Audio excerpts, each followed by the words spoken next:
Please note, this episode discusses sensitive topics including gun violence, domestic violence, mass shootings, and sexual assault. While not explicit, these subjects may be distressing or triggering for some listeners. Listener discretion is advised. Kate Ranta is a survivor of intimate partner and gun violence. In 2012, following her departure from an abusive marriage, her ex-husband stalked her to her apartment and shot her and her father in front of her then 4-year-old son. Remarkably, all three survived the attack. Her attacker was sentenced to 60 years in prison, a term that ensures he will spend the rest of his life behind bars. Since this harrowing experience, Kate has become a dedicated advocate and activist. She has shared her story and insights through documentaries, TV series, podcasts, and notable publications like Rolling Stone and New York Magazine's The Cut. Additionally, she has testified before Congress, participated in expert panels, and engaged in various other advocacy efforts. This is True Crime in Hollywood, Kate's personal tale.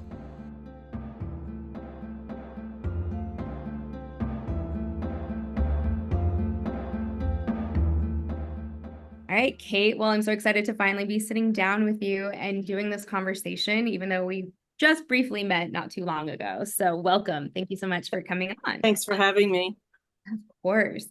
So jumping right into it, you have done a lot of activism along with advocacy work. And so not only just being a survivor, that's really important to provide more context, especially for those who are listening that also may be survivors as well. So with that, you have brought a lot of awareness to domestic violence and bringing light to these traumatic lived experiences.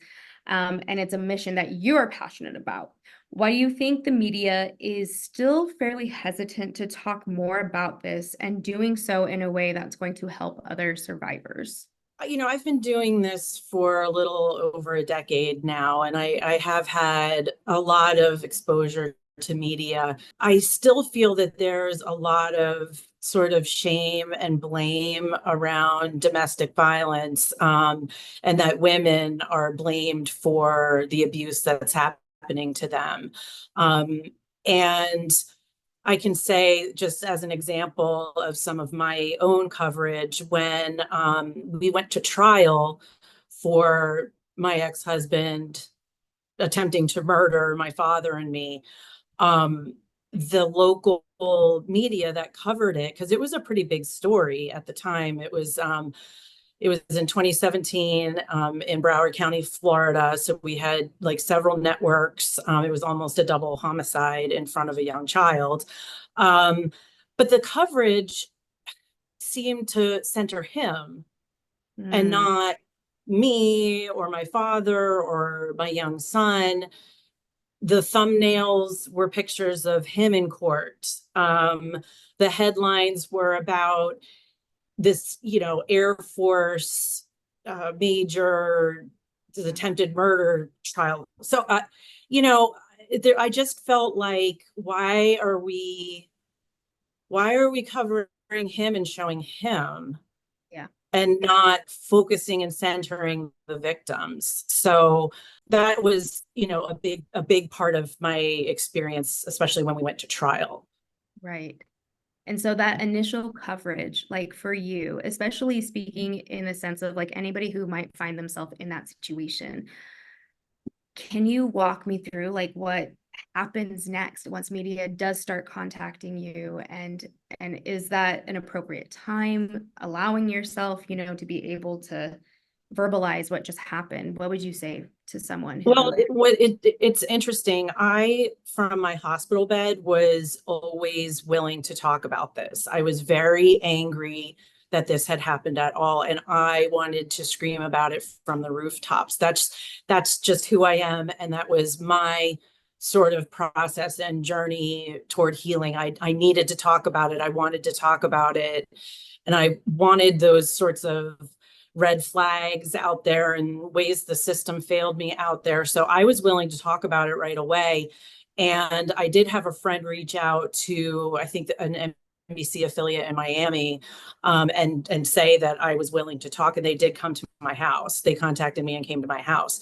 And I didn't I didn't feel it didn't feel invasive to me in any way because I was willing to do it. So for others, I would say there's people that aren't ready to talk about it, and it is okay to turn down media opportunities. It all depends on where you are and what you're willing to share. And Yeah. it is very personal. It's hard to give sort of advice about that, about what people should or shouldn't do. I feel strongly about raising awareness, and let's talk about this and try to get rid of the stigma, and let's try to lessen the blame and shame on women, and let's start putting the blame on men. And I think the only way to do that is to keep talking about it. So I've always jumped on chances to share this story, and particularly with media. Right. That's such a strong and notable thing that you're doing because, like you said, in the media, we often see that shift where we learn more about the perpetrator than we do the victims or survivors themselves. So for Right. you, do you think, there will be a point where maybe society will be open to learning more about that? And because I know for myself as a true crime producer, and I have, I'm working on a case that maybe DV is involved. And it's kind Mhm. of like, we don't bring this part up. We don't talk about this part. And so it's like, okay, but that's a part of it. We're talking about Yeah.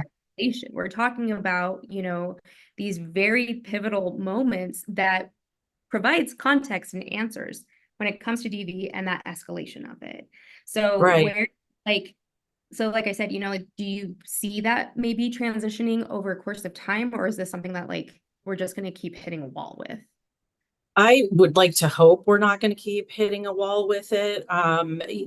There's a lot of true crime content out there right now, and people are eating it up. Um, and it is talked about. Domestic violence is talked about, and sexual assault, and violence against women in general. So I don't think that we're hitting walls per se, but I do think we still have a ways to come as far as like the general coverage of it. When these events happen and they say there was a domestic disturbance, or or the way that it's painted is as if like the couple were toxic, or Right. maybe that the woman was somehow a part of it too, and all there's a lot of assumptions made, and that does come out in the media, and you see it in comment sections on social media all the time, and it's so incredibly offensive and hurtful.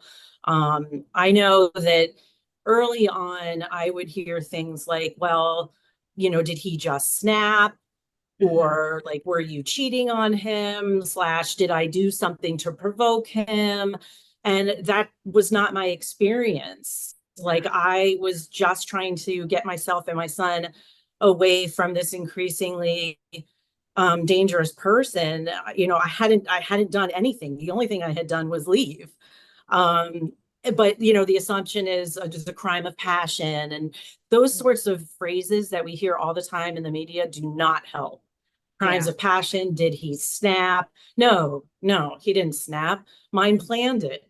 It came Mhm. out in court that he had Googled husband killing wife. So this was planned. This was premeditated. The crime of passion idea is so outdated and antiquated, and we've got to stop using phrases like that in the Thank you for and in calling that. society in general. In Yeah. society in general, that Right. that's people want to try to, I think, like, normalize these situations that aren't normal, and or understand it's I think fear-based, like they're afraid that this might happen to them, and they wouldn't allow a person like this in their lives, so the woman must be broken somehow, and that's just not the reality of many victims and survivors experiences. No, that you hit on something really important too. That is also the narrative when we find out, there is domestic violence in a relationship and people start throwing out, well, just leave, just leave. But as you just said, you were put in more danger at that point. And I don't think, again, that is something that is necessarily discussed quite a bit. You hear it, but are we understanding that? People just don't seem to understand how dangerous of an idea "why don't you just leave" is. It's not that easy. A lot of women, I happen to be a person that, like, I had a career, I have a career. At the time I had a full-time job. I was working. I had a network, a strong family and friends. Like, I had people that were there to help and support me when I got out. But there's so many women that are stuck and isolated in these situations, and maybe they don't have skills, and they haven't had a job, and they've just been isolated in this relationship at home. And the idea, I mean, financial burden is a humongous deterrent to leaving. They're completely dependent on their partner, on their abuser. And so Exactly. the idea that they can, and you probably have children with them. So then it becomes this custody thing. And a lot of times protective mothers will lose custody of their children to their abuser. And there's just a whole slew of things that can go wrong when you, quote, just leave. So Exactly. it's like, think about these things before you just spew that out. Like, why didn't she just leave? It's Right. completely ignorant. Exactly. Yep. And you went as far as to write a book, which is Killing Kate, the story of turning abuse and tragedy into transformation and triumph. Just Yeah. first of all, what a title. Yeah. What can you share about the book, but also your healing journey in that and being able to claim your story on your terms? It's not, broken up by the media or there's misinformation. So what's that like? I'm an English major. My career path has been editorial. So I was working on, like, newsletters and small magazines early on in my career. Then I transitioned into marketing, but writing is something that you know, I'm not a math person. I'm a words person. So um, I I I could write the book if I really wanted to kind of torture myself. But I knew that I would put it off and put it off and put it off because it's so difficult to sit there and type this experience out all by yourself. So, would I have the skills to do it? Sure, but like the mentality to do it, I just wasn't there. So I had gotten connected with my co-author, Elisa Devine. She was putting together a book called #SheWins, and she was featuring, I think it was 20 something, 22 or so survivors of domestic violence, and compiling it into a book, um, as a way, as a healing, like a healing journey for each survivor to, on her terms, share her story. So she came to interview me. I was living in Alexandria, Virginia, just outside DC at the time. She lives in Michigan. She flew to see me, to interview me for She Wins. And I'll never forget, we sat and talked to go from start to finish of my story, took about 3.5 hours. Wow. So she sat with me and listened, and by the end of it, she was just looking at me and she was like, "Kate, like, you're going to be in She Wins, but I really think that this is a larger project. I really would love to partner and work with you on putting together your book." And it was like one of those reverse coming together moments, because I had wanted, and in the back of my head, I had wanted to write my book and have what happened all in one place, but I just didn't have the wherewithal to sit down and do it myself. So Elisa came into my life, and we partnered and worked together and made this happen. And so our process was, we created an outline of events, and we went back and forth, and then I would record, like, just audio on my phone, and talk about each section and send her the files. She would listen, and then she compiled everything Wow. into my book, and she captured and nailed my voice, because even people who don't know me wouldn't know that that's what I sound like, but the people who read it that do know and love me were like, it sounded like you were sitting next to me, like telling the story. I could hear your voice in my head. And I'm really very, very proud of the book. um, every year we do a Zoom call with a professor at Loyola University down in New Orleans. And she assigns Killing Kate to her class on domestic violence. And they read it, and then Elisa and I Zoom in with them, and we get to talk to students. And that's so powerful, because we're reaching young people, are kind of getting into relationships of their own. And I mean, talk about making a difference.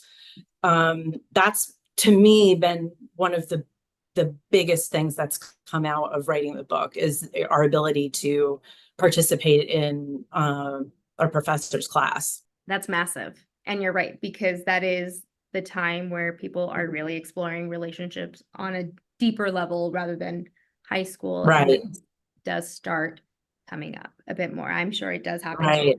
younger individuals, but being able to have that direct contact and then doing the Zoom, so they're hearing it firsthand too. That's incredible, Kate. We heard from the professor a couple months ago that one of her female students in her class decided, because of the book and because of talking to us, she decided to go to law school, Oh my goodness. because she wants to get into that, the law side of it. She was, I guess, I think she might have been affected by like the system failure side of my story, and the legalities and how things just failed across the board. So here's like a young woman who wants to go out and make a difference. So it kind of comes full circle to, if you are able to share your story and have the strength to do it, because it makes a difference. It does. That's incredible. Well, congratulations on that, because that is a big deal. Like, truly, Yeah. about that, knowing like that is actual curriculum, that they can learn that from you. So, Exactly. It was something I never imagined would happen. But yeah, and we've been doing it for, I think, like 3 years now. gosh, yeah. So, So it's been several classes of students now. exactly. So. Amazing. Things with your book, though, you have a foreword by another trauma survivor and activist, Evan Rachel Wood. How Mhm. did that come together, and how has she been able to support you along the way? Well, I was at a summit, a gun violence prevention summit in Denver back in, it's like kind of pre and post COVID. I can't, 2018 or 2019, something like that. Yeah. And I was on a panel. My one friend is her sister was unfortunately passed from domestic violence and attack. So I was on a panel with them, and there was a guy sitting in the audience who was connected to Evan Rachel Wood and her work on the Phoenix Act, which would extend the statute of limitations in California for survivors and victims to report abuse that happened to them. So he was just in attendance at the summit and heard us speak, and he came up afterwards and wanted our information. And I wound up getting connected and getting involved with her work on the Phoenix Act. So yeah, they flew us out to California, and I got to testify in Sacramento at the state capitol about, mine didn't happen in California, but it didn't matter. This is stuff that's happening, all over the country. Mhm. But also obviously his access to a gun and using that gun is a very compelling part of my story. But yeah, so after doing that, and we were in the middle of getting the book together, I asked her if she wouldn't mind writing the foreword, and she agreed, which it was amazing. It was amazing. That's remarkable. That's a great story. Yeah. And she's such a wonderful advocate too. And, I follow her and I have followed her journey and also breaking her silence as well. And it's really admirable. So I'm glad you two were able to do that too. Yeah, it's women supporting women. I thankfully have experienced a lot of that in my journey. Your time over the years and, going on to documentaries, television, media, publications, you've done quite a bit. Uh, Yes, you've also spoken publicly at rallies alongside like Nancy Pelosi and John Lewis. So, as a survivor, you are working closely with both national and local organizations dedicated to preventing gun violence. On top of that, your incident also happened in Parkland, Florida, and that is also a very well-known location because of the Parkland High School shooting. that's Um, right. so this is also something from like your community as well. That's right. In 2018, so six years later, but it's still the same community. Right. So from your survivor's point of view, why do you think it's so hard for the media and society to make such a concerted effort to create stricter gun laws, first of all, but obviously watching this continue to happen too? It's been incredibly frustrating, to be honest, as a survivor. I was incredibly naive about the stronghold that lobby organizations like the NRA have, on our politicians, I suppose, and just the gun culture, the strong gun culture in general in America. I didn't grow up with guns. My parents are educators, they in any kind of like military hunting culture at all. So when I came into this work, I, I like I said, I was naive, but I also was like, well, it's just like a no-brainer, right? Especially when it comes to abusers and guns, that should be low-hanging fruit.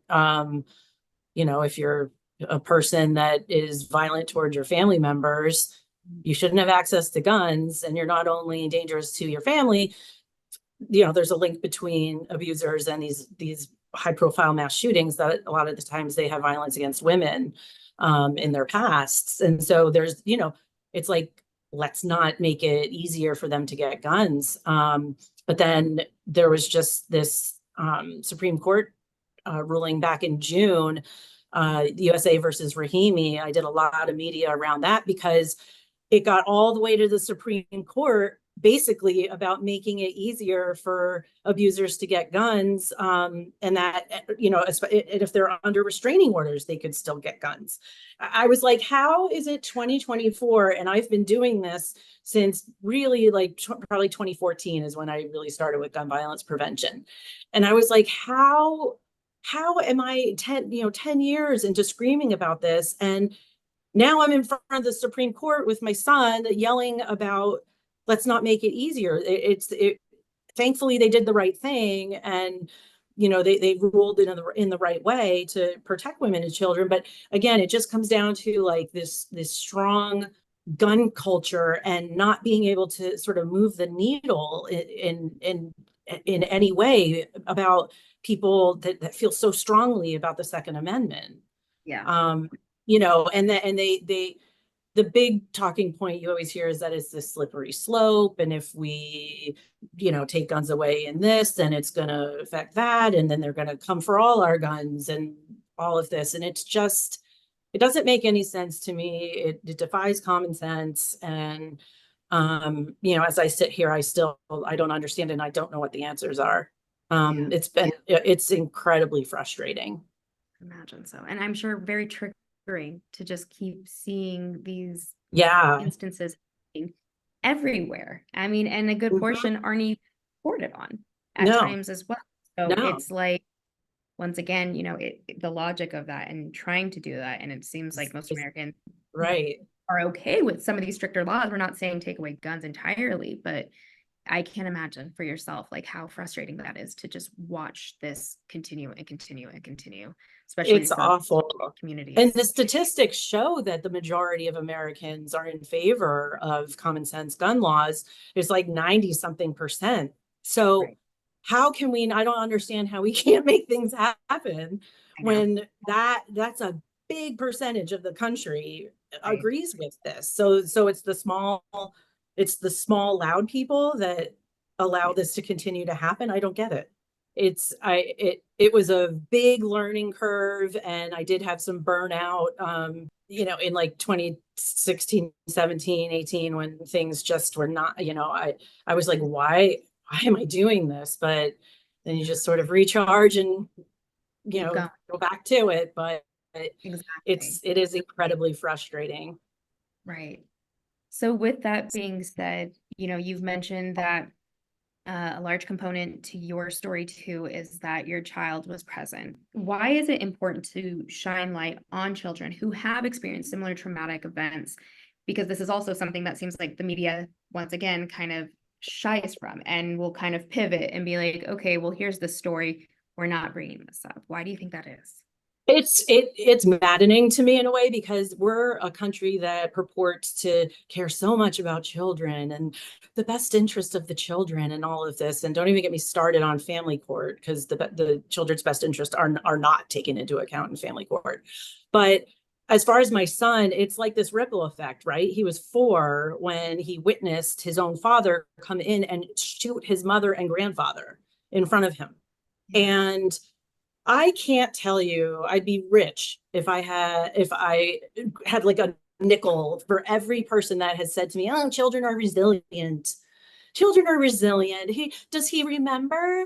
Does he remember what happened? And all I'm like, guys, yes, he was 4. Okay, so it might not be, even for myself, it's 12 years ago. I don't have it like 100% crystal clear, maybe like moment by moment, but it's in there.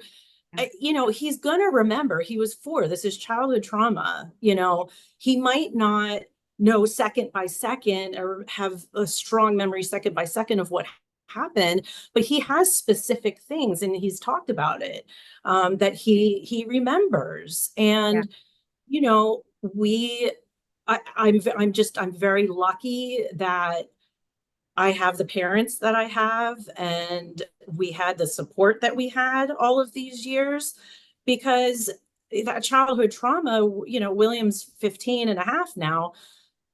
As a teenager, he could have been a mess and going down a really bad road. Intervene and got therapy for him. And the kids who experience abuse, maybe their parent isn't hitting them, but they're hitting their mother or whatever it is.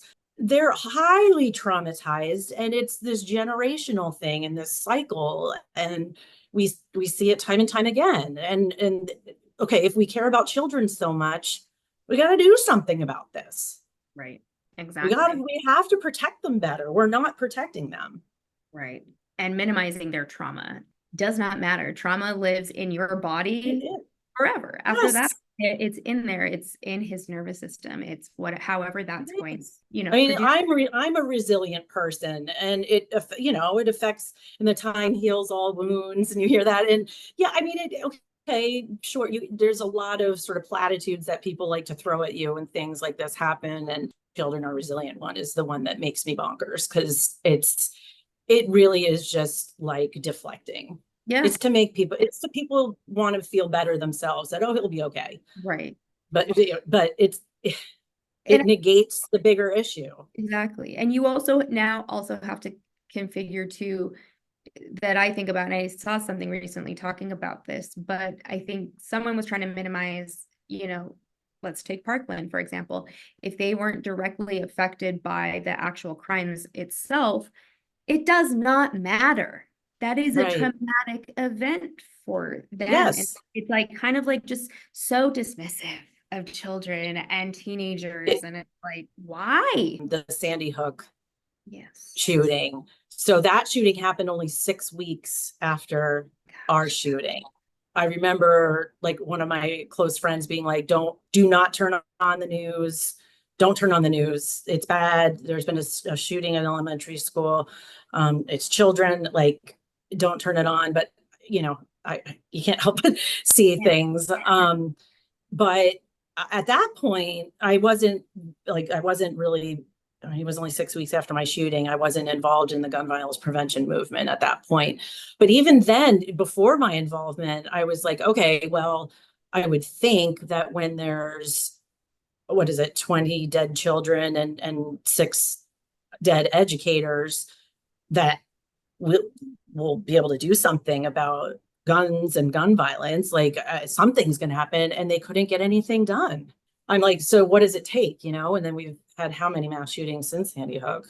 Those children would have been graduating high school as well. Yes, it So was. there's a documentarian who did, Kim A. Snyder. She did cover the Sandy Hook story along with Parkland as well. Something that I realized in her filmmaking was that she was doing this more on a collaborative level and a more human level. So why do you think it's important for media, particularly, especially Hollywood, honestly, to collaborate with trauma survivors and being able to bridge that gap between entertainment and humanity and finding that middle ground? The entertainment industry is putting together these stories. Truly, if you haven't been through it on a visceral level, don't understand. Right. So to be able to tell that story and not engage survivors and people that have been through that situation when you're trying to tell this story, it's going to fall flat. You can't tell that story without involving the people that have been through it. To me, it's irresponsible, frankly. In several projects, you know, they really are good at centering the survivor and our story, and very sensitive to the fact that we're re-traumatizing ourselves and spilling our hearts, you know, onto the floor. And I thankfully have had positive experiences.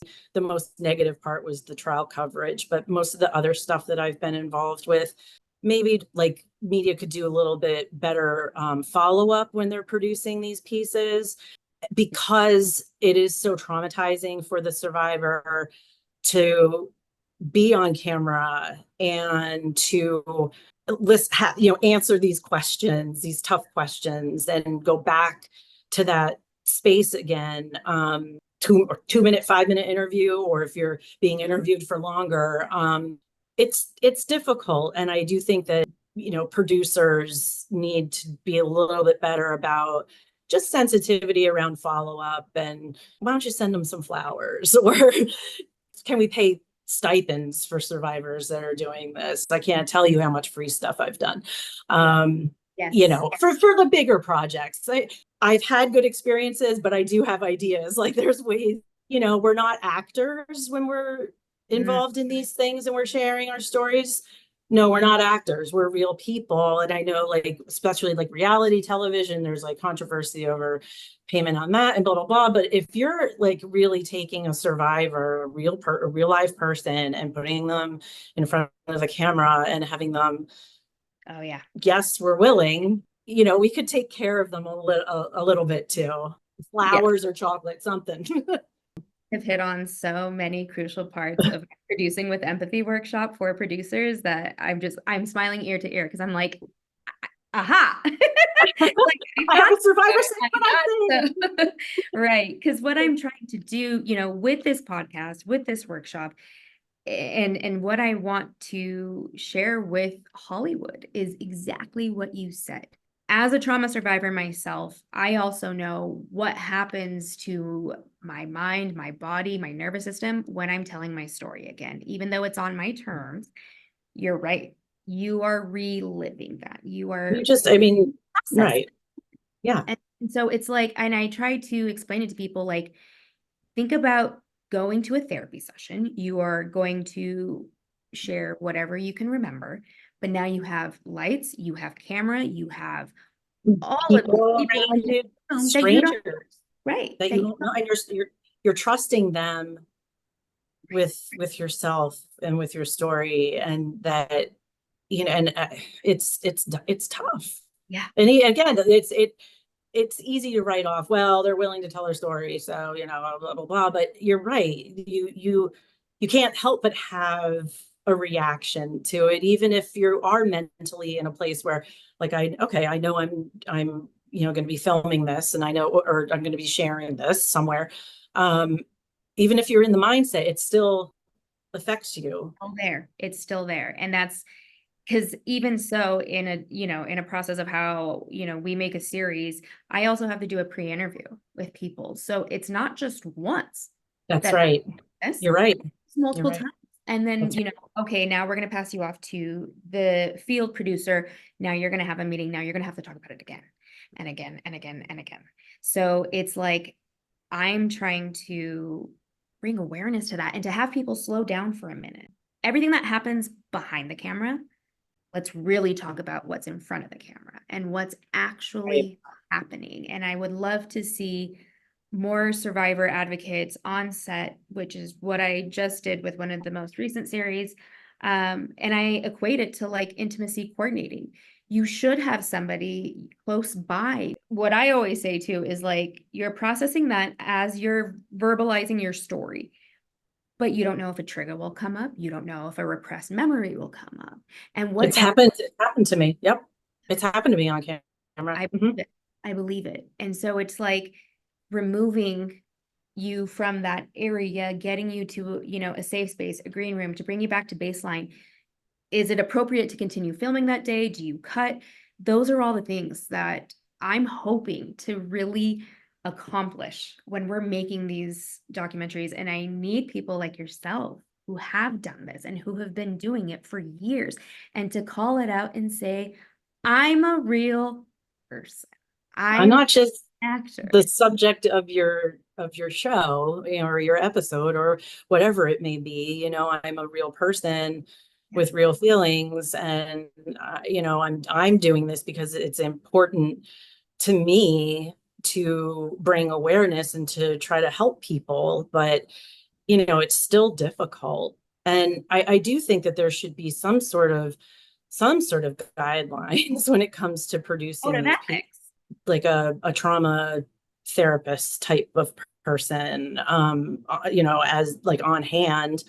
Because if you do melt down and you need a minute, like, I don't know, like uncomfortable and awkward, when there's all these people around, and you know that you're kind of holding things up. And I'm a person where a lot of times, like, once I start crying, I'm not a big crier, but when I do, it's hard for me to stop. It like all comes out. You know what I'm saying?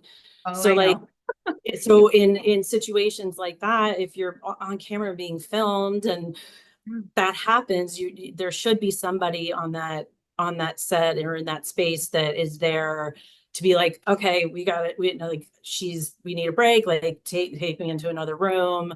And so being able to do that for the first time, for myself, it was very much like that. I was able to watch the body language of the survivor in the seat and be able to already mark, she's escalating in some way. And that's being trauma informed and having that skill set to be able to see that, to avoid, whatever might happen, if it's going to be a panic attack, an anxiety attack. Because again, you don't know. You don't know. And just as you said, you can tell your story so many times. It may not be perfect every time. Let's also call that one out. Very much needed. And I'm like hopeful that Hollywood will grasp that at some point, because it is very important. It is necessary when you are taking someone's story and that is the story of their life. And there is a responsibility, and there should be a responsibility. You also bring up a stipend and earning, like getting some type of monetization. And that is another thing that I really would like to fight for, because again, just because you leave and you finish your interview that day, you are not, more than likely, you are not going home and being able to turn everything off again. I know for myself, after just go on, And you just reopened it. And I try to explain to people, like, it really is like those little cans where the little worms Yep. jump at you when you open it. And I keep thinking, like, okay, I'm grabbing all of that to put that back in here. Right. They're still bouncing out.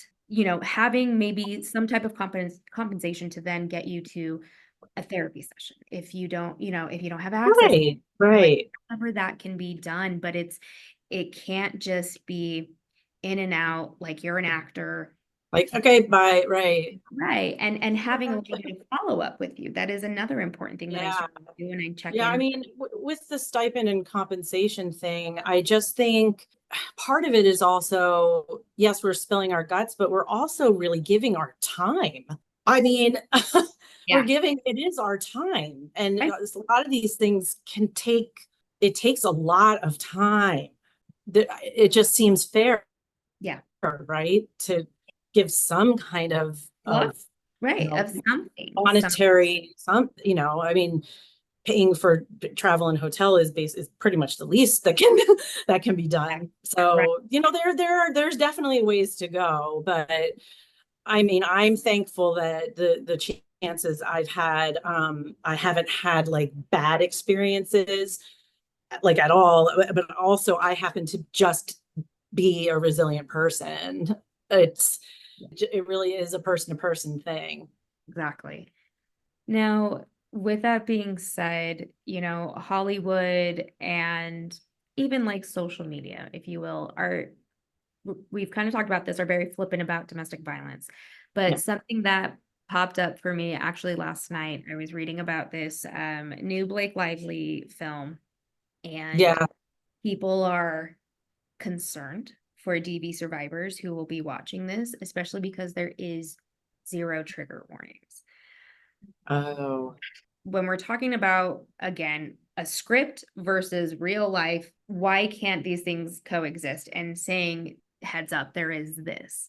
Even though this is fiction, it can Trigger. relate to, right, it might relate to something in your life and trigger you, Right. as a survivor. So yeah, my co-author Elisa actually just texted me last night. She saw it. She didn't say that. I don't think she said she was like overly triggered. She's a survivor as well. I don't think she said she was overly triggered. What she did say was that it made her think that Killing Kate needs to be a movie.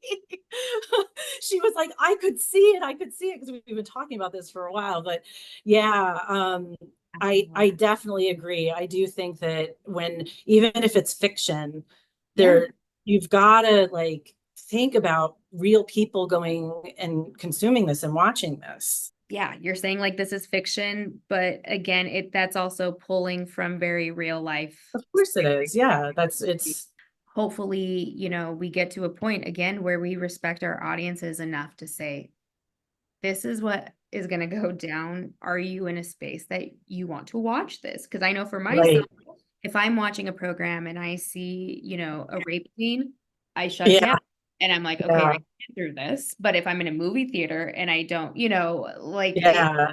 difficult. And it's just like this attitude of like, it happens. And same thing, even when that video of Puff Daddy came out abusing. Oh my gosh. And that It day was, of pulling up just Instagram, and I'm seeing yeah, this it was video right there. and on people's stories, and I was just It's like, the same for me. I just literally opened Instagram or something and then it just was and it was there. right there. And it was right there. And it was like, oh my gosh, you're not even allowing a trigger warning or, but again, but why is that important to even see in the first place? That's also my argument. You don't need to I see know. it. All right, y'all. So I am jumping back on with Kate because we have had a few discussions regarding It Ends With Us. And this is such a timely topic because it is now bringing domestic violence to the forefront. And as a society, along with media, we are honing in on this fact, but we're also watching this unfold in a way that is now throwing one person under the bus and then another person. So we touched on this when we met earlier to record this episode, but we felt it was really important for us to talk about this, but equally speak to Kate and have her share what her thoughts are on this and where things stand. So with that being said, Kate, you have done your due diligence and have gone through the articles and have gathered what you can. So where are you at this point? Well, it was interesting because when we spoke, it was on a Friday, and we mentioned the movie and we touched on the idea of like a trigger warning, popping up before the movie starts, or being able to warn survivors and victims about what the content of the movie is about. And what's interesting is, just circling back to that idea, is that a lot of the social media posts that I've seen from survivors commenting on this movie is that even going into it, like the press and the PR around the movie seemed a little botched right out the gate, because people didn't even know that this movie contained domestic violence, was about domestic violence. You couldn't tell from the trailer. So that right out the gate is problematic as a survivor. Like, people don't even know that what the content in the movie, that it even talks about domestic violence. So there was that. And then, as the weekend unfolded, and then when I reached out to you, everything kind of blew up after we talked. As far as the commentary on social media, and in full transparency, I have not seen the movie yet. I did download the book a few days ago and have started it. I read kind of the rooftop scene that everybody's talking about on social media. To a person, the survivors, and this is how I feel about it too, feel that sort of the media blitz and the press junket around the movie has been extremely problematic. That we have a major star and influencer who is really dodging questions really about domestic violence. And when she is talking about it, as a survivor, I'll say that the kind of platitude of what happened to you doesn't define you, and you're more than your trauma, and that kind of stuff is all well and good, but that's just words. Like, that's not the reality of what it's like living as a survivor of domestic violence, violence against women, sexual assault, this form of trauma. To me, it's patronizing and placating. So and it's disheartening to see, because just like you said, she has a platform that is so large. She has millions of followers. And I'm with you. I think I actually remember, it was maybe a couple weeks ago, my husband and I went to a movie. I ran to grab, I think, a snack, and I texted him and said, "So what trailers are playing?" And he's like, "Oh, well, there's a new rom-com with Blake Lively that just came on." wow. So I had that thought this morning, and I was like, okay, Wow. the fact that my husband took that as a rom-com, and then, and I had it in my head that that's what it was, and then seeing, the press about her wearing Britney Spears's dress, Every Time song by Britney Spears, which is such a dark and sad song. So again, I was like, okay, well, that's kind of interesting, and that's a choice. But then really delving into it, I mean, I haven't seen it either. I'm not even sure if I want to see it, to be I frank. know, that's where I'm at this point too. I'm like, I don't It's know.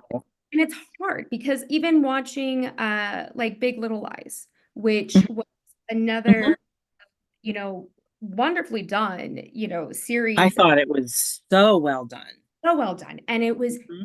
terrifying. It That is one was. series I don't think I can rewatch because No, of the amount of violence that was depicted. But equally, as a, trauma survivor myself, it is very triggering, and it is really hard to kind of scale that back. So now, knowing that Blake has the option to really put this in the forefront, it's not really going that way. I did notice that she made a post on her Instagram story and said 1 in 4 but only after after people she start calling her out. was getting called out about like promoting her hair care line and Mine, wearing yeah. let's go, to the movie with girlfriends and wear florals. So no, I'm interested to, I didn't see her Instagram post. So I'll read it. yeah. So she says 1 in 4 women aged 18 and older in the US alone have been the victim of severe physical violence by an intimate partner in their lifetime. Intimate partner violence affects all genders, including more than 12 million people every year in the United States. Everyone deserves relationships free from domestic violence. The National Domestic Violence Hotline provides confidential support 24/7, 365. And then she adds a link to learn more about the hotline. And then for immediate help, she puts, text start, which is great. But that was a delayed response. Way too late. Like this should have been right from the start when this, like right from the jump when this Yep. movie Yep. was releasing. Like, come on, you can't. I mean, that's helpful, great, but then you also need to repeat those things on, to the press and to the media when you're being interviewed, and not, it's intense and fun and funny. And I mean, I was like, what are you saying? I don't understand this. Right. Um, And then you have the contrast of Justin Baldoni, who has mhm. been doing his press and has been raising awareness about domestic violence. And so Hollywood gossip now coming in, and then About they're him, right. like, okay, well, he's problematic in this sense, and this and this and this. And it's like, wow, we it are it like, muddies the waters. And one of my best friends who's also a survivor, she and I were messaging a little bit about it today, and it's like defeating in a way, because again, it's taking the spotlight away from such an important issue that comes with such blame and shame anyway, and that people want to avoid. And as we talked about the other day, the media, especially the media, included, like, it's now the focus is on this supposed rift between the lead actors and worse than the other, and all of this, gossip kind of stuff. And it's a real missed opportunity, and it's very, very frustrating. I would It's imagine. very frustrating. Right. And it is such an important topic. And I think as we have evolved as a society over the years, we are getting a little bit more comfortable, but then it goes right back to like, Mhm. shit, that's this. And and it's like, Right. hey, why? And then the other aspect of it, this is also an adaptation of a book. Like you said, you recently got the book, you referenced, that one scene, but also it's like, where is the responsibility on that end of it? And I think, Right. again, it's like, I understand the importance of talking about this, but this is why it's so important to hear from actual survivors, because Right. who can really define this. And then on top of that, I keep going back to, intimacy coordinating on sets, especially for scripted work, and go into, having someone that is trauma informed on set as well when you're depicting DV, when you're depicting, sexual assault and whatever that may be, because again, there's a bigger issue there as well. And Right. Right. an actor and doing that as well, I can't imagine, having to go and do that during your work day and then go back home to your husband, to your children, and have to just be like, okay, that was just another. Yeah, So I so know. like that, disconnect too is really confusing for me, and why it's crucial we break this down and we talk about it. The other thing too, I saw a brief snippet of an interview with Blake, and the interviewer asked, if someone that has survived DV comes up to you and shares their story, what would you say to them? And Yeah. her defense was, are they going to be coming to my house? Are they, do I give them my cell phone number? Or, it was just a It mind-boggling, was because that's very not, strange response. that wasn't what was asked. But knowing and seeing how Blake has already treated this, it's Well, and then she was like kind of casually, laying back on a couch when she said it too. And it's like, it's so tone deaf, and it shows a lot of privilege and entitlement to me. And that's just how I feel about it. Like, It's You the know, I can't feel less connected to an actor that's supposed to be portraying somebody that, you know, went through something kind of like I did. It's completely missed the mark. I've heard that, you know, the portrayal in the movie that it's really well done. I guess I've heard that. You know, of course, my criticism is coming more from what's the, you know, the fallout from sort of the launch of the movie and the press around it and the way that Blake's been talking about it. And then the other thing was I did see, because you mentioned the author and maybe the author's responsibility in this too, and it is fiction. It is fiction. But she saw her mother abused by her father. It was something that I saw in an interview. She is a survivor herself in the sense of, you know, being a child and witnessing that. So where is she in all of this too then? Because she is somebody that, you know, experienced it even as a child. Like in the press, where's like, I don't, where's the awareness? yeah, Where's, yeah. you know, this was a chance for everybody working on this film to come out and make really strong statements.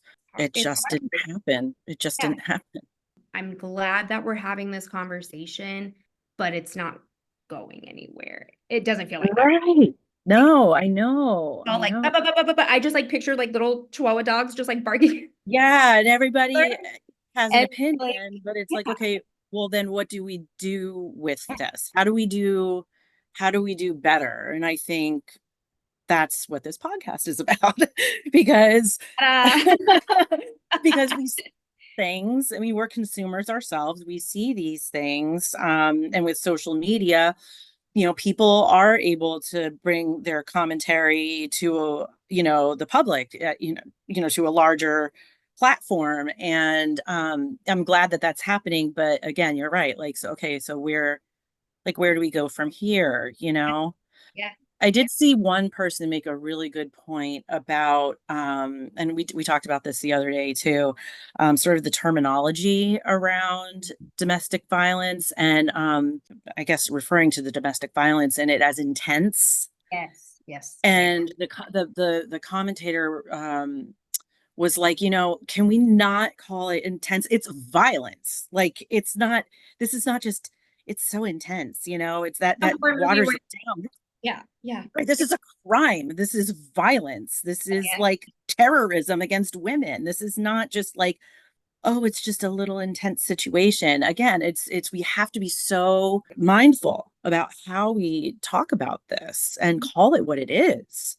DV survivors, there are so many out there that you don't know who is and who isn't and how that can affect them. What are we going to do from here on out? And just like you said, this is what this podcast really is about, and looking at crime and the way that it is handled in the media, but equally in Hollywood. Hollywood, right. I guess when I say media, I kind of also It's a mean it's generalization, like but a I mean, generalization, like Hollywood and Hollywood, you know, like true crime, right? any form of like the way that we're, you know, consuming this information. I mean, even Like Johnny Depp and Amber Heard, like that whole trial in itself was such a difficult time as a survivor being on it social was awful. media. And It it was awful. horrendous. It was horrendous. And I still to this day am just like, what the hell to be that much in the media, to be making memes and jokes and you know, it's just like, Well, the whole idea was that, you know, she was problematic too. Like she's not the perfect victim. That sort of idea. And wherever you fall on that, the fact is like she did go through something. It's not like she didn't go through something. So it's like what, because she right personality for it, somehow she deserved what happened. Like it like mystified the and like his apologists and oh how yeah. people would be waiting outside the courthouse cheering for him. And it's like any and every domestic violence survivor, trauma survivor, assault survivor, anything is like watching their own abuser getting, you know, put on vindicated. this pedestal and being vindicated, right? And that's so problematic too. I can't even tell you how many survivors reached out to me during that time. And like collectively, we were all just like, okay, well, we got to go to social media. We've got to, voice our opinions. We've got to like make sure that, people don't lose sight of what the core issues are. And and you said it perfectly. There is no perfect victim. There is no perfect, response to these situations because you are in fight or flight mode in these Or scenarios. freeze. Right. And and it's like when you are observing this on a bigger scale like that, I can't even tell you, how much, again, as a survivor myself, had that been flipped around, I don't know if I would have come forward and shared my abuse or I know. in the last couple years, coming out in the press about some high profile men who mistreated me and what that did and the amount of abuse that caused from outsiders.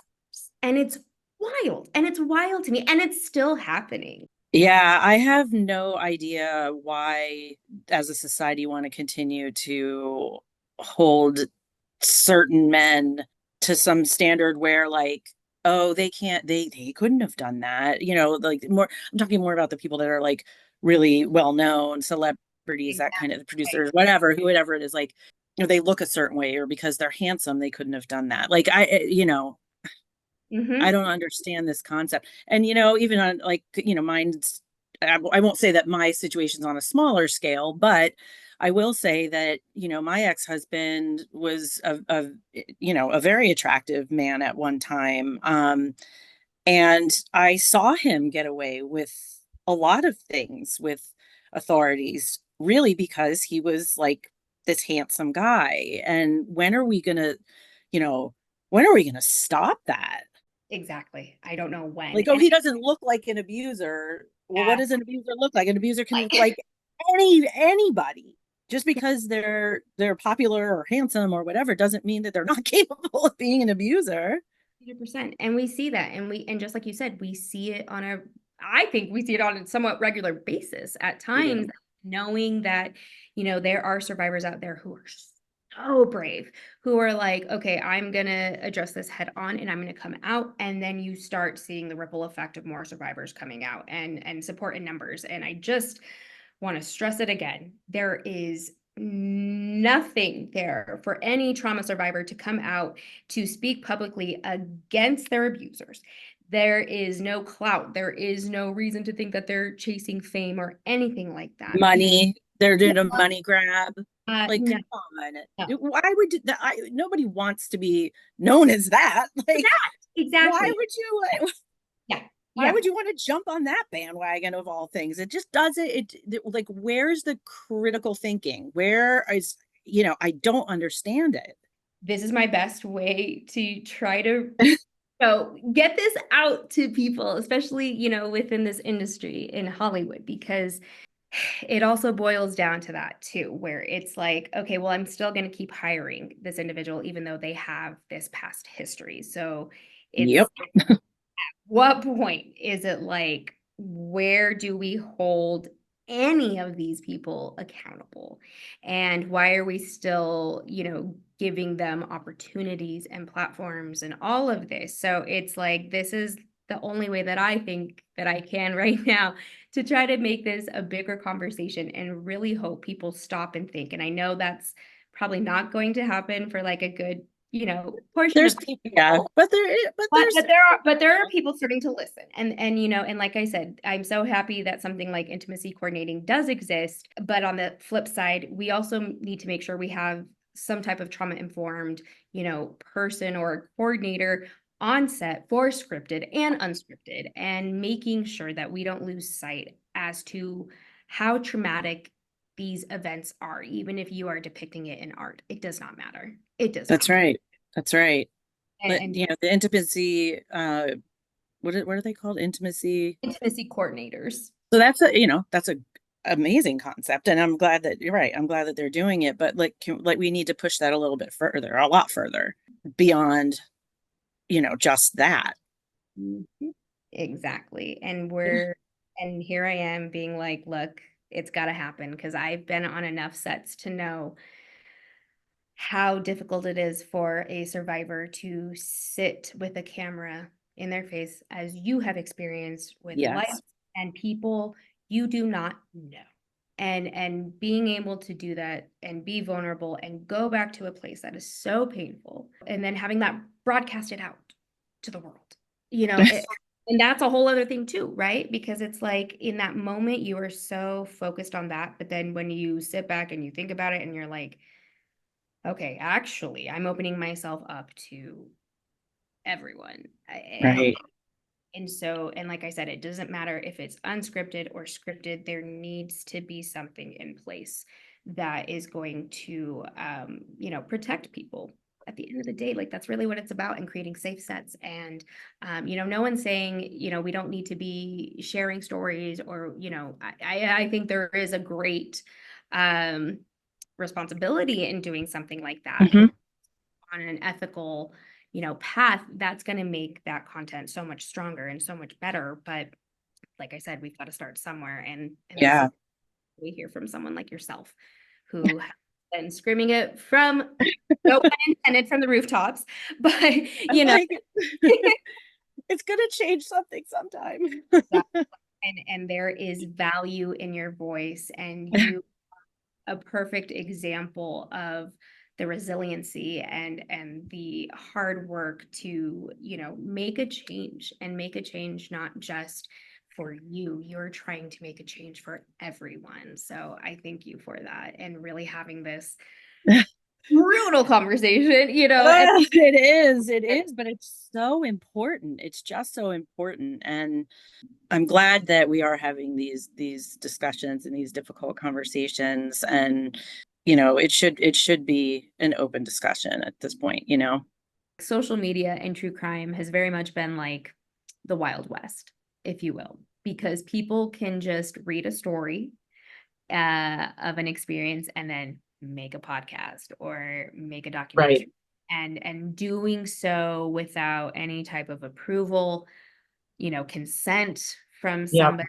What would you say to individuals who are particularly creating their content like that? You have to understand that if you're telling a story that you maybe don't have consent around, that happened to a friend of mine, adamantly against, I think, a documentary that was made about her situation experience, but she and her family didn't give consent, and it was made anyway, and it was incredibly hurtful for her and her family. And I would feel the same way. If somebody picked up on my story and then just decided to go tell it or pull clips from this or that and tell it without collaborating with me or asking me if this was okay, I would feel very, very violated. So you have to ask yourself, what's your motivation for doing that to somebody? And it's not a good look. And there could be so much misinformation too, if they are just gathering information from even just having an interview in print. I know for myself, I've done interviews and then I read it back and I'm like, I didn't That wasn't right. That's definitely, and so, and that's the other part of it that I want people to realize, like, it doesn't matter, even though if you do give consent, there's still a shaped narrative in there to make sure that there is, context or whatever it may be. And so that's the other part that I want people to also understand. If you are going to do a project or a documentary, whatever it may be, collaborate, have that conversation, because more times than not, I know for myself, as I'm like pre-interviewing somebody and all I have from that point is just reading articles. And then they're like, no. And I'll say, oh, well, da da da da happened. And they're like, no, that's not how it happened. It doesn't always get reported correctly. I can say I have actually direct experience with that as well. And I keep wondering, like, what happened to fact checking in journalism and in podcasts and other content that's being created. Right, they're pulling from maybe articles, and it's not always accurate. When we had our trial and print media had covered it, they were sitting in the courtroom, listening, and my abuser's lawyer, in opening and closing statements, claims about my abuser's military service and saying that he's this Iraq war vet and he was in a Humvee explosion. That didn't happen. Oh my Like, God. it literally did. He lied about his service, about his experiences. His lawyer was doing his job of believing his client, but it was inaccurate. And he's allowed to say it in court to Right. try to get sympathy about my abuser's supposed PTSD, which was non-existent. That got pulled into news stories. Yeah. So I would hate for any sort of content to be created based on that, trying to show him as this, war veteran when he's not, Yeah. and not getting context from me. Yeah. And or fact checking. And I'm like, where's the fact checking anymore? And that's why, like, for you writing a book, it's so wonderful, even though, your collaboration. Yes, I helped edit it. Like, I had obviously a big hand in putting the book together, and that was important to me. And that was my experience, and I wouldn't have done it any other way. I wouldn't want somebody else telling my story. I am so blown away by you, and I'm just so happy to connect with each other. Like, I know this is just Me our second too. conversation, but I mean, just really from the bottom of my heart, thank you for everything that you are doing. It is so crucial. It is so important, and it's so imperative that we have people like yourself being able to vocalize exactly what you've experienced, what you hope to see change, all of these things. So I'm very grateful for that. But one of the things that I really want to do is have people get to know you a little bit more. So this is getting to know Kate. So if you could have any superpower, what would it be and why? Read people's minds. Because I think that goes back to my own experience. Maybe it's hypervigilance too, but I would love to be able to read people's minds and know their motivations, not only for myself, but for people I care about. It would probably be a messy world knowing what people are thinking, but at least you'd have a heads up. So I don't know. I was like, I started to go toward like being, the ability to be invisible, so I could kind of like sneak around and find stuff out. But like just going directly to reading people's minds might be the way to go. That's the second time I've heard that already. So, and I get, and they had like a similar context too, but that totally checks out. Like, give people warnings, right? Exactly. Like, I literally heard the person say that in their mind. Yeah. Like, now we know. You clock it. Love it. What's the most interesting thing you've read or have watched recently? Well, I think I could go with what I read. I do watch a lot of stuff, but it's like I have a really hard time sort of like, it might be PTSD, it might be, I don't know what it is, but I have a hard time like kind of retaining things that I've seen, and I'll like rewatch something to be like, I don't think I watched this. But I'll just be a giant dork and say that I'm a big fan of like the 80s and 90s. And George Michael is one of my favorites. And I read his biography twice. Wow. Because I just was like, I don't know. I loved it so much, and just, I know it's not an autobiography, so it's not in his words. Somebody, wrote about him. But, growing up with his music and his videos and that much about him, he was like a little bit mysterious. I don't know. I just was like obsessed with this book. I would not expect that. So I love hearing. I'm like, yes, hell yes. I love it. I used to read a lot of fiction, and I found recently, like anymore in the last several, like I can't consume fiction like I used to anymore. I want like real stories about real people. I just, I Queen is another favorite of mine, the band Queen, and I consumed a ton of books about Freddie Mercury. Like I'll become like obsessed with something and then I want to read all about that person. So I don't know. That's just kind of my dorkiness, I guess. Love it. So with that being said, do you have a favorite TV show or movie, like a comfort show, anything like that? Well, it's funny. I wouldn't watch reality TV, like none of it. And maybe a year or so ago, I just like to have, because I work from home.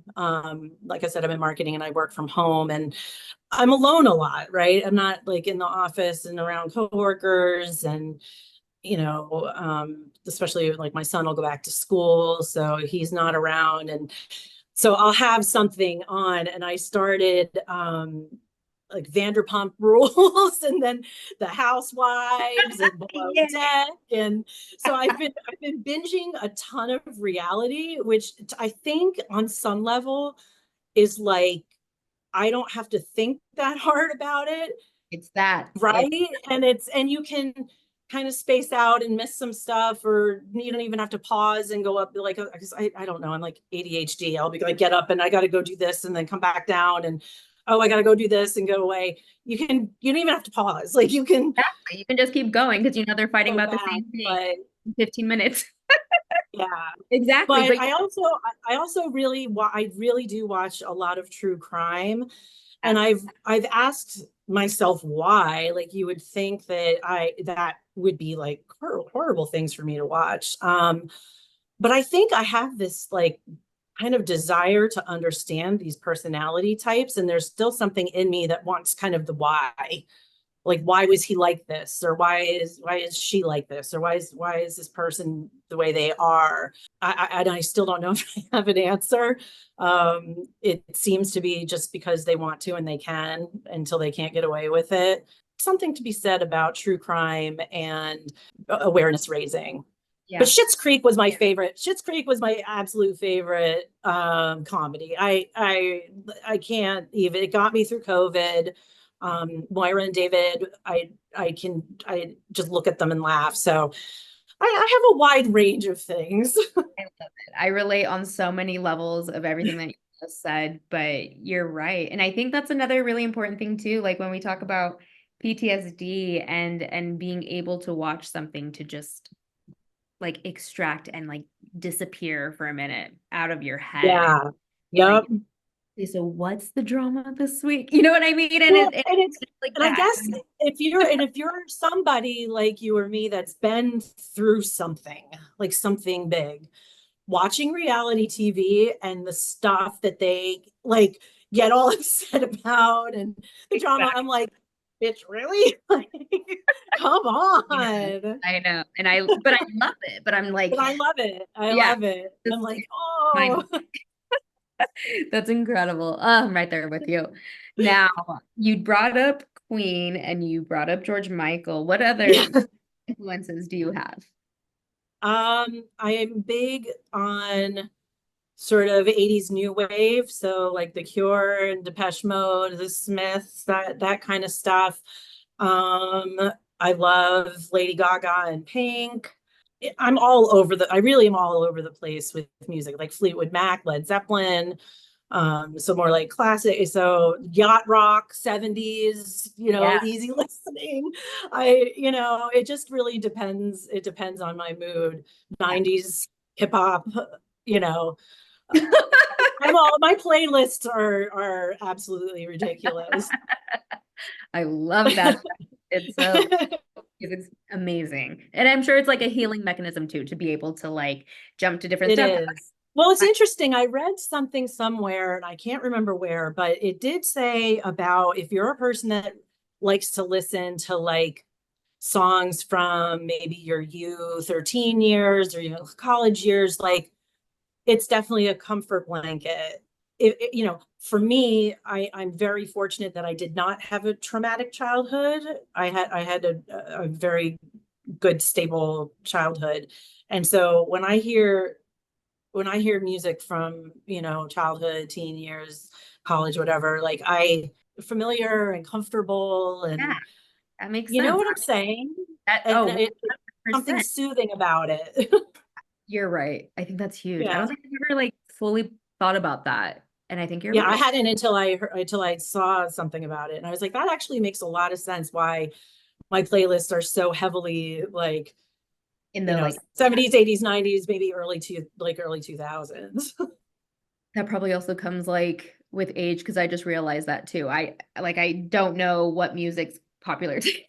I have no idea. I'm always in my old playlist. I really don't either. And what's interesting is my son, who's 15 and a half, loves like 90s grunge, which I love too. And so it's cool because he doesn't like his generation's music. He really doesn't like current music. He likes the older stuff, which is crazy for me to think like the 90s is older stuff, but it is 30 years ago. It blows my mind, but he loves it. And I think that's so cool. Like we can come, together on that. Exactly. Oh, I love that. Yeah. All right. Now, if you were an animal, what would you be and why? I've often thought a lioness. Ooh. The idea of like a lioness protecting her cubs, that's what I relate with, but there's a sort of innate power in a lioness. And even though the lion's supposed to be king of the jungle, I feel like the lioness really rules the roost. And there's strength and power and protective, of her family and her children type of thing. That's what I relate to most. That checks out. I like that answer. Go-to karaoke song. Careless Whisper. Yes. And there was another one. I did take singing lessons just as a bucket list type of thing a year and a half or 2 years ago. And I was working on Everywhere by Fleetwood Mac, Bad Romance by Lady Gaga. I can't sing. I'm not a good singer. Maybe that was a little bit of a hobby at that point. It was more of a bucket list thing. Like I've always wanted to be able to sing. I have no rhythm, so I knew like going to like a hip hop class was probably, I have two left feet. It just wasn't going to be a thing, but maybe with a voice teacher, I could do it. It was a lot of fun. It was a lot of fun, just to kind of challenge myself and go out of my comfort zone. And it is something that I always wanted to do. But I have yet to get myself to go and sing in karaoke. I don't know. I can go speak like on the Capitol steps and I can do a keynote speech and I can, speak in front of crowds, but it's so like, oh my gosh, to me, it seems so scary. And I will do it. I'll make myself do it at some point. I think I'll do Careless Whisper because I know the words really well. And I feel like of all of that, I can like belt it out the best and not too high for my voice. I have a lower voice. What a great, I love it. And I love learning that you took voice lessons. So how about a travel spot? Is there a place that you go that just feels so relaxing and like home? Any place like that? Well, it's interesting you ask because I actually live now in the place that's my safe space, my safe place. My son and I would come like get away when we were in Florida and then get away when we were in DC, and it's Rockport, Massachusetts. My parents are here full time now. They live like a mile away.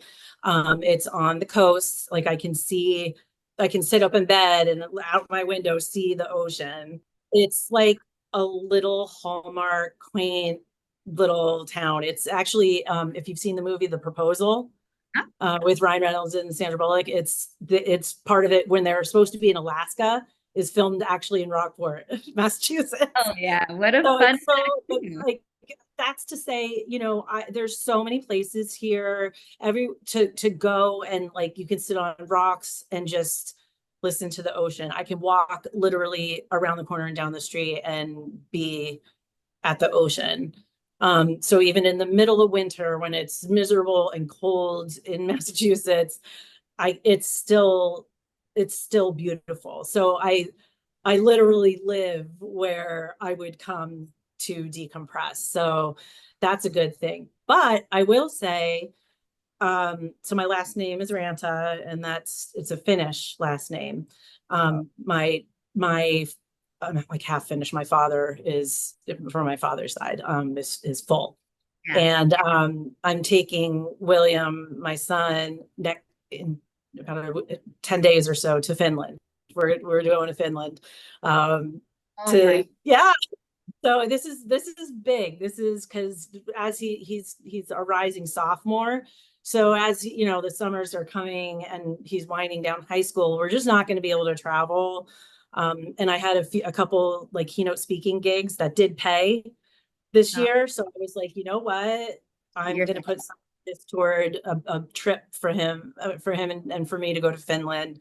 We're going to go to Helsinki and, see that city. And then we are meeting two sets of family members. That's Yeah. incredible. Since you have been talking about your town, is there like a local restaurant you want to give a shout out to? I want to shout out Roy Moore Lobster Company in Rockport. My son worked there for 2 summers, but we've been going there like forever. They have lobster tanks in there where, they allow kids to go in there and pull up the lobsters, and handle them. And they've got amazing lobster rolls, and the owners are awesome, and yeah, we love them. Fantastic. Oh, My shop. that sounds good. All right, last question for you. Who are some of Okay. your heroes and how have they inspired you? Obviously, like from my heart, I would say my mom. She is the person that had to keep it all together when the shooting happened, and she almost lost 3 generations of her family in one night. And she really had to like nurse us back to health, and really be like kind of like the rock and pillar for my son, who was only 4, and she had to keep his routine going, and she couldn't fall apart. She could, and she didn't. She got us to our doctor's appointments, and just all through the years, our journey and our processing. And her husband has PTSD, her daughter, her grandson, always being strong and there for us, no matter what, no questions asked. Really, truly one of the strongest and most compassionate people I know. That's from my heart hero. Honestly, the first that just jumped into my head, really, like Kamala Harris. She hasn't come by this easy. She's now the second woman to run for office, and things are really extremely wild right now. Her fortitude and her bravery, and just even when she was a senator, the way that as a prosecutor, we could keep her cool and really ask those tough questions, and put people in the hot seat, that sort of stuff. She's just a big, proponent of gun violence prevention and violence against women, and the big issues that matter to me. And so I'm saying this because I have hope that this is what's going to happen, that we will see the first female president, and that maybe some of these issues that like we were talking about, like if we keep hitting a wall on, maybe we can start to get some stuff done. Exactly. What a beautiful answer, and so timely. And you're right. And yeah.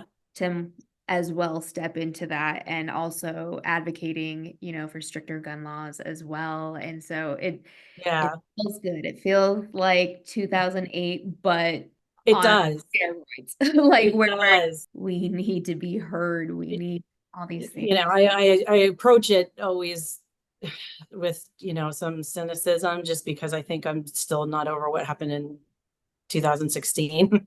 That was incredibly triggering, seeing somebody that I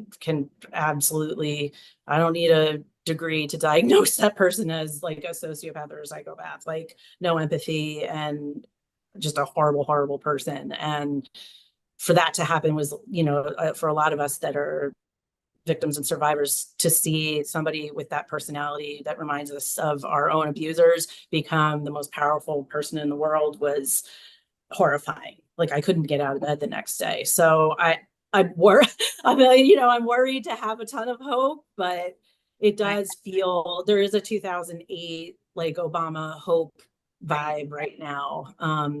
So I really wanted to push that as Kamala as my hero, because we need, like, we really need it right now. We so need it right now. Just, yeah. And you're right. Yep. It's the hope factor of it. It's just, we got to keep plugging forward and doing so in a way that is going to make a difference, especially for our children and for this That's younger, right. which is so crucial and important to me as well. And so I'm glad. Absolutely. Absolutely. Yeah, and you're right. And they are covering a lot of things that we talked about and that we're passionate about as survivors. And so I'm right there with you. Yeah. Get out there, please vote. Absolutely. Please. Good. Please. Do it. We need every we can. But oh my goodness, Kate, thank you so much. To learn more about Kate's story, be sure to check out her book, Killing Kate, a story of turning abuse and tragedy into transformation and triumph, available now on Amazon.